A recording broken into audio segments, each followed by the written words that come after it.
So if you're over 30 and you're trying to build muscle and your body just isn't responding in the way that it used to, chances are that the rules have changed and you don't know exactly what those rules are to make those changes. So in this video, we're going to break down exactly what could be going wrong and what you need to change in order to start maximizing muscle growth. Let's go. So what tends to happen to us when we hit our 30s and beyond?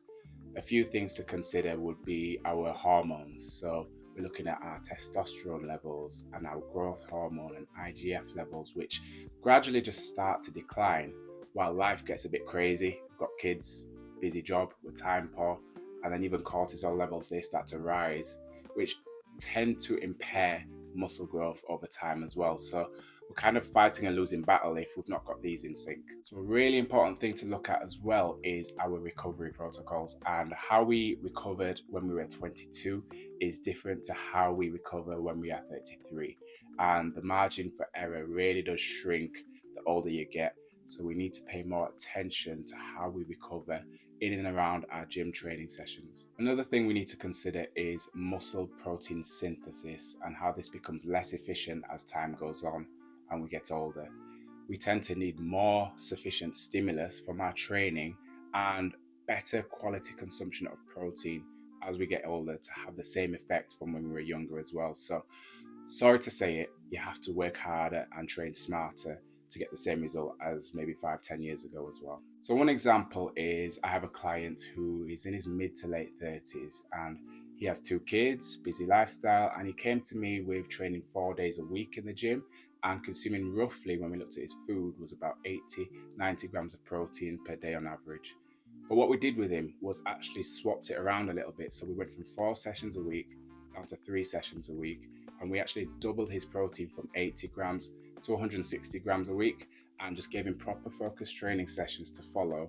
And hey presto, he got stronger, he got leaner, he felt better, his mood was up, he had more time and energy for his kids all of a sudden, and he just started to get results. So it's not about running yourself into the ground, it's just adapting to what your body needs right now in your 30s. So what most of us get wrong when we're in our 30s and beyond is that we're trying to still train like we're in our 20s, and it just doesn't work. We need to have the awareness and the adaptation in our lifestyle to make things happen, because what we did back then just simply won't work right now as well. And that involves high volume and poor recovery, whether you're training 5, 6, or even sometimes 7 days a week. There is an argument for when you're younger that you can potentially get away with it, though I wouldn't advocate for 7 days a week. But the goalposts have changed in our 30s. So if you haven't been living under a rock, you're going to know that most of us are under consuming protein. And the average could be between 70 to 90 grams of protein per day, which if you're active and you're in the gym, generally isn't going to be good enough for building and maintaining muscle. So as a rule of thumb, I would say go for between 1.6 to 2.2 grams per kilo of body weight, and then see how you go from there. And if you're in your 30s and you're still taking that all or nothing approach, then you're going to have to rethink that, because as an example, if you're doing 3 weeks on in the gym and you're smashing it and you've been perfect, then all of a sudden something happens or your motivation drops, then you're going to go to 2 weeks of just being a no-show in the gym. That type of approach is not going to help you to maintain or even build muscle mass.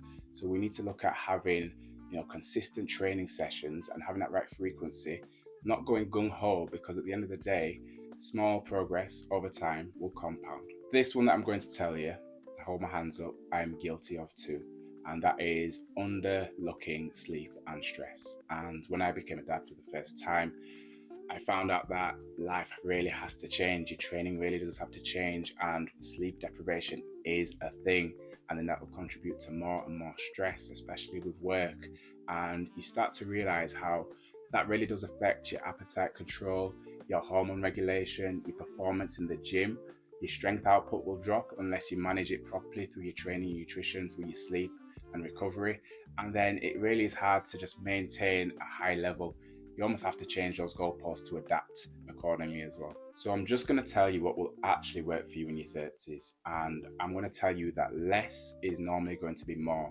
So if you're training 5 days a week and your sessions are about 80%, 70%, change it to 3 focused sessions and go for it in those 3, because you can train hard and you can recover harder as well. Protein, protein, protein. And I say this to everybody every single day I'm in the gym. Keep protein a non-negotiable and a priority. Like I said, 1.6 grams to 2.2 grams per kilo of body weight, and see how you go from there. You're going to feel a lot better and you're going to get results as well. Stop shooting yourself in the foot when it comes to sleep, and try to go to bed half an hour earlier, an hour earlier, and just have a good sleep schedule to improve that sleep hygiene, because ultimately you're going to wake up feeling a lot better. You're going to have more energy throughout the day and you can do more in the gym as well. So sleep is a non-negotiable to improve. Think about progressive overload and make sure when you're in the gym that you're not going gung-ho and you're not trying to annihilate yourself completely, because you're only as strong as you recover. So you need to make sure that you're just focusing on, an extra rep at a time each training session that you have, or an extra bit of weight, or even just looking at recovery factors or rest periods in between your sets. Maybe it might take you 2 minutes to recover from a set. You can try and drop that down, and that's going to be a form of progressive overload to drop down from 2 minutes to 1 minute or 1.5 minutes to get straight back into that set. Yes, there's extra intensity in that training session. You're going to demand more from your body, but you can actually having that good focus that you need to get the most out of that training session that you're doing as well. And it's similar to the client that I mentioned to you earlier. And this client in particular, he's late 30s and he trained 5 days a week. He was exhausted. He had one kid, just the one. However, he was just battered coming into personal training sessions. So we dropped that actually down to 2, just to get his energy up and get him to feel better. 2 really hard focused sessions, pushing to failure, but then allowing him to recover more afterwards. And he felt better. And then he was stronger, leaner. He followed his nutrition protocols and he just got results. Then we upped it to 3 when his body was able to adapt to the demands of 3. And then he just got results from there as well. So please, please, please, if you're in your 30s, stop trying to train like you're in your 20s. It's going to be so much more difficult to get results. So if you want a plan that is built around your lifestyle and where you are at right now, the Thrive Coaching app is what we've put together to help you do just that. We're going to look at the pillars that focus on your training, nutrition, mindset, and lifestyle, and it's going to completely transform your life. So check the link in the bio, or hit the link in the description, whatever platform you're watching this on, and change your life today. You've got this.